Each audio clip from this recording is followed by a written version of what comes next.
شروع اللہ کے پاک نام سے جس نے اس دنیا کو ہمارے لیے مسخر فرمایا۔ درود بر آقا نامدار حضرت محمد مصطفیٰ صلی اللہ علیہ وآلہ وسلم اور ان کی آل پر۔ حضرت سیر رحمۃ اللہ علیہ درس دے رہے تھے تو مجمع میں سے کوئی مرید یا شاگرد کھڑا ہوا اور پوچھا حضرت صبر کیا ہے؟ تو آپ رحمۃ اللہ علیہ نے صبر پر درس دینا شروع کر دیا، درس پر بیان دینا شروع کر دیا اپنے مریدوں اور شاگردوں کو۔ تو اسی دوران بچھو آیا اور ان کے ٹانگ پر چڑھ گیا، کئی مرتبہ ڈنگ مارا یعنی کاٹا، لیکن آپ نے کوئی آواز نہیں دی، آپ نے بچھو کو نہیں ہٹایا۔ بعد میں کسی پوچھنے والے نے پوچھا کہ حضرت آپ نے یہ عمل کیوں کیا، مطلب کہ بچھو کو کیوں نہیں ہٹایا، کسی کو اپنی مدد کے لیے کیوں نہیں بلایا؟ تو حضرت سیر رحمۃ اللہ علیہ فرماتے ہیں کہ مجھے اللہ سے حیا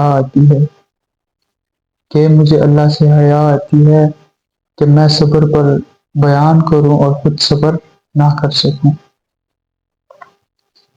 آج ہم بات کریں گے ایک ایسی خوبی جو ہر روحانی سفر کا جینا ہے، یعنی صبر پر۔ صبر صرف برداشت کا نام نہیں ہے، بلکہ اللہ سے قرب حاصل کرنے کا راستہ ہے، اللہ کا قرب حاصل کرنے کا راستہ ہے۔ تو جانتے ہیں صبر کی تصوف میں حقیقت اور اس کی اہمیت کیا ہے اور اس کی اقسام کتنی ہیں۔ صبر کا مطلب ہے دل میں استقامت اور حالات کا ڈٹ کر مقابلہ کرنا۔ صوفیہ کرام فرماتے ہیں صبر یہ نہیں کہ دکھ اور درد نہ ہو، بلکہ صبر یہ ہے کہ اللہ کی رضا پر راضی رہو۔ اللہ پاک قرآن کریم میں فرماتے ہیں سورہ بقرہ میں، بے شک اللہ صبر کرنے والوں کے ساتھ ہے۔ نبی کریم حضرت محمد مصطفیٰ صلی اللہ علیہ وآلہ وسلم سے پوچھا گیا کہ ایمان کیا ہے؟ تو آپ صلی اللہ علیہ وآلہ وسلم نے فرمایا ایمان صبر و تحمل ہے۔ پھر آپ صلی اللہ علیہ وآلہ وسلم فرماتے ہیں صبر روشنی ہے، یعنی جو صبر کرتا ہے وہ اپنے دل کو روشن کر دیتا ہے۔ تصوف میں صبر کو 3 اقسام میں تقسیم کیا گیا ہے: اطاعت پر صبر، گناہوں سے بچنے پر صبر اور آزمائشوں پر صبر۔ اطاعت پر صبر کیا ہے؟ اطاعت پر صبر یہ ہے کہ عبادت میں استقامت، نماز، روزہ، زکوٰۃ اور ذکر الہی میں کبھی نہ تھکنا، یہ اطاعت پر صبر ہے۔ گناہوں سے بچنے پر صبر کیا ہے؟ گناہوں سے بچنے پر صبر یہ ہے کہ گناہوں سے بچنے میں ثابت قدمی، نفس کی خواہشات کو روکنا ہی اصل صبر ہے۔ اور آزمائش پر صبر کہ ہر گناہ سے بچا جائے، ہر آزمائش پر صبر کیا جائے اور اللہ کی رضا پر راضی رہا جائے۔ روحانی سفر میں صبر کی ضرورت کیوں پیش آتی ہے؟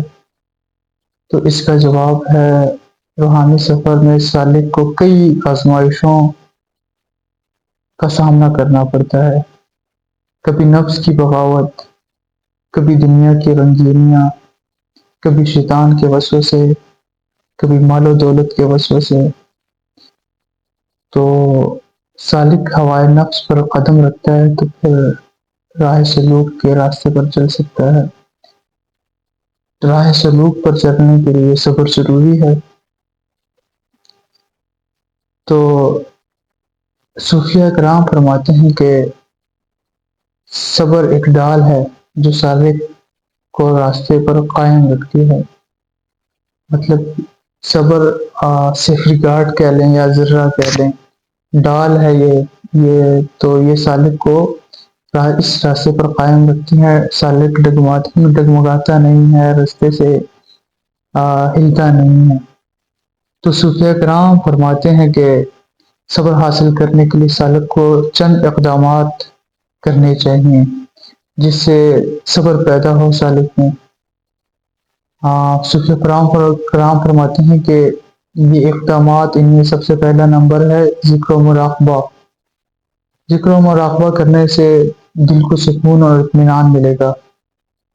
اور پھر فرماتے ہیں کہ اللہ پر توکل رکھیں، جس سے سالک جان لیتا ہے کہ ہر آزمائش میں خیر ہے۔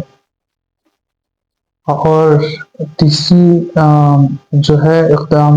اقدام جو ہے وہ ہے اولیاء کی زندگیوں سے سبق لینا، جیسے ان بزرگان دین، ان اولیاء کرام نے صبر کی اعلیٰ مثال قائم کی ہوئی ہیں۔